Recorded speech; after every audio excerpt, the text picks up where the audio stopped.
I think privatization is a bad idea, and we're going to all end up homeless if it goes private. As an apartment, we therefore voted against privatization.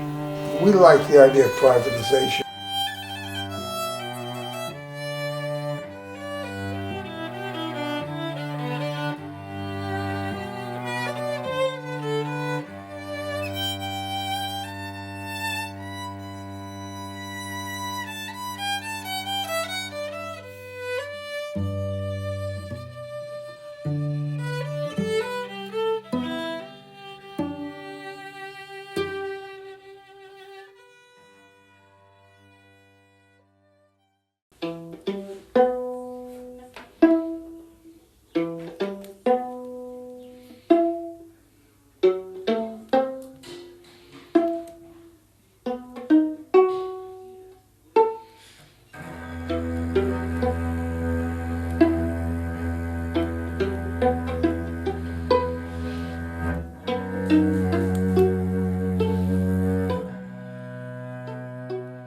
When I'm talking about privatization of affordable housing, I'm of course leading the discussion into the field of gentrification and displacement. If we're talking about urban regeneration, we're talking about a process in which a city decides to improve a neighborhood that may have been neglected for decades.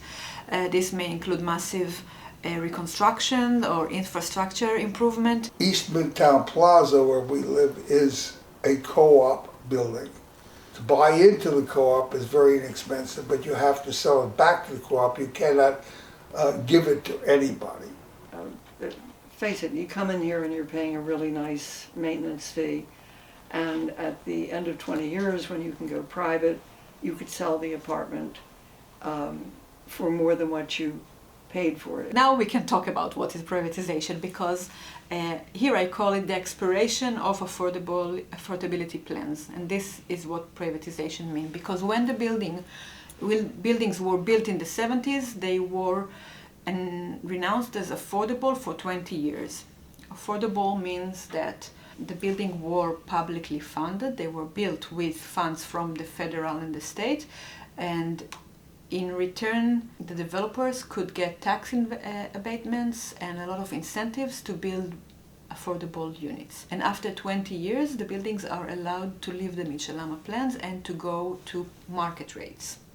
This is, of course, very desirable by the developer because they want to start gaining more money on their buildings, and it's less desirable for the people who are living in these units because now they are going to need to pay market rates. There was a vote on privatization. The gentleman next to me, we took a vote with all of us here in the family, with the two girls and ourselves, and it was 3-1 against, and Brian voted for. Excuse me, just one thing. I've changed my mind. 20 years in, I was for privatization, not such a heavy thing, I didn't get, but I changed my mind because I saw that here our children grew up with meeting people, every kind of person in the world almost, except the very wealthy, and they met them by just going outside. I remember talking to the doorman over there, and he said, oh, he said, you don't want to move over there. He said, a lot of welfare people and that are going to be here. And I thought, why do you even have to say something like that? Well, we had a lot of de facto segregation also. And the de facto segregation was north of 23rd, south of 30th. And you can see this, what this was like in a movie, The Night They Raided Minsky's. The outside shots of that movie, made in the 1960s, were of this neighborhood. We don't get into it with people.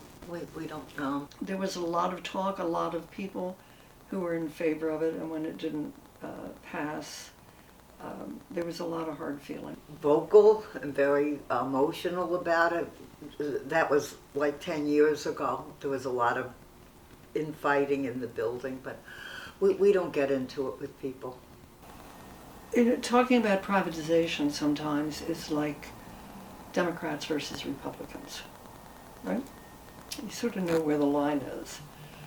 And if you like to stay friends with people, or at least have a relationship with people, you don't bring it up too much. There is conflict, but basically the anti-privatization group has approximately a third, and the pro-privatization group has approximately 2/3. It's very close as to whether the vote will pass or not. Michael's very sure about it. I have mixed feelings. The pro-privatization has meetings occasionally. We haven't seen one in months, but the anti-privatization group sponsors meetings occasionally, and they have some of the local politicians, some of the local people who are pro or anti-privatization. People who stayed and people or new people who came in. I had very cool quotes of people who were talking about our new snobbish neighbors with their fancy dogs, you know, the white small dogs from Manhattan. So the people who were here before privatization kind of see themselves as a different group from the new people that are coming. I was on the board of directors here. I was treasurer of this place for a while. Served my time and I got out of good behavior. I mean, for that matter, I was on the advisory council before She was there on the advisory council, a right. board. The real separation is by income, but that means once the income gets to a certain point, it becomes almost a question of segregation again. When you have studio apartments going for $3,000 a month, that's not for someone who's up and coming. That's for someone whose parents might have been up and coming. Of the maintaining of Mitchell-Lama is overall pretty good. Well, if it privatizes, then it's no longer a future for it. Then it's And over. then it's no longer Mitchell-Lama.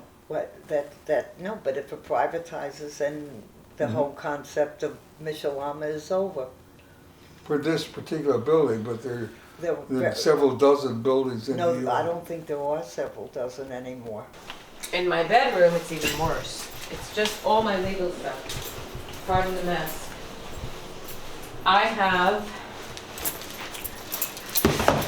I've sold all of my good furniture because I'm afraid that it's gonna get ruined from the heat and all this stuff.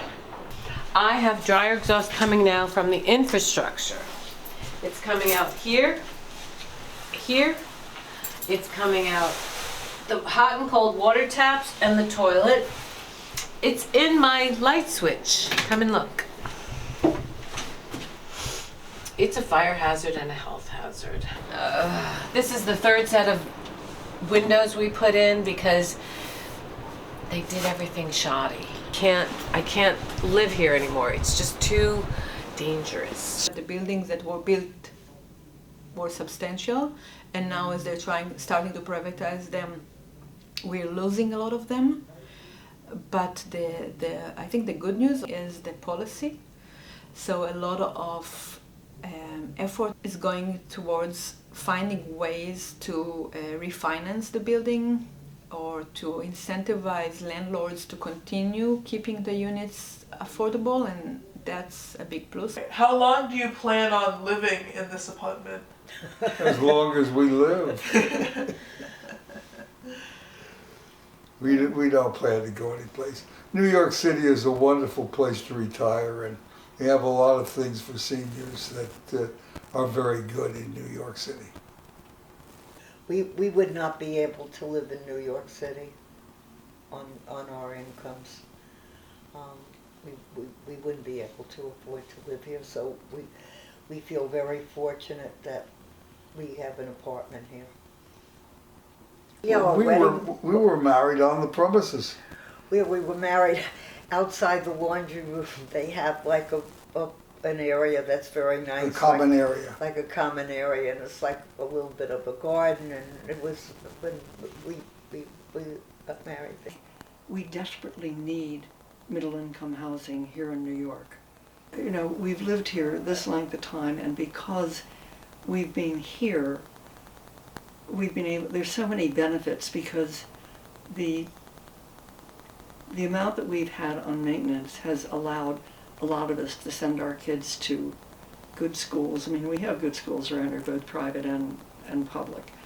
to get our kids off to college. For some people, buying cars or buying new cars. We've had the benefit. And to then make money on top of that, it's like an entitlement to which I'm sorry, I don't think as a whole that we should have that entitlement, because we've already had it. And it should stay this way, and we need more. The maintenance people said to me, they're not gonna help you. And one day I was coming in and the porter was here and he said, do you have another place to live? So they were trying to intimidate me and I was like, no, I don't. I'm a single woman, disabled, living in a gulag. It's pretty much stayed the same here since you moved in. Yeah, I think it's really pretty much the same. What do you think of Christmas Eve at the Solomon House? Like a regular Eve.